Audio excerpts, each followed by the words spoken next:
લો બોલો હવે સરકારી કર્મચારીઓની કામગીરી તો જુઓ, માણસ જીવતો હોવા છતાં પણ તેને મૃત દર્શાવવામાં આવે છે। ત્યારે એટલું જ નહીં, માણસ જીવિત હોવા છતાં પણ તેને સરકારી ચોપડે જીવિત કરવા માટે 20 દિવસનો સમય લાગશે તેવા જવાબો આપવામાં આવે છે। ત્યારે આ ઘટના વડોદરાની છે।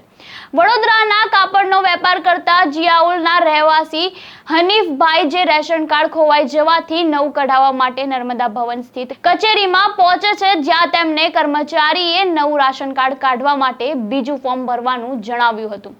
ત્યારે ફોર્મની એન્ટ્રી કરીને તેઓ કર્મચારી પાસે પહોંચ્યા ત્યારે કર્મચારીએ જણાવ્યું કે સિસ્ટમમાં તમારા પિતાને મૃત વ્યક્તિ દર્શાવવામાં આવી રહ્યા છે। ત્યારે આ સાંભળી પુત્રને આંચકો લાગે છે અને યુવક કહે છે કે મારા પિતા તો જીવિત છે અને ઘરે છે, તેમજ તેમના આધાર કાર્ડ અને ચૂંટણી કાર્ડ પણ એક્ટિવ છે। પરંતુ કર્મચારીએ યુવકને કીધું કે મારી જોડે બહેસ ન કરશો તેમ કહીને કહ્યું કે પિતાને લઈને આવીને તેમના ફિંગરપ્રિન્ટ સ્કેન કરાવી અને અપ્રુવલ લઈને આવો। ત્યારે આપનું આવી બેદરકારી કામગીરી અંગે શું કહેવું છે અમને કમેન્ટ બોક્સમાં આપના મંતવ્યો જરૂરથી જણાવજો।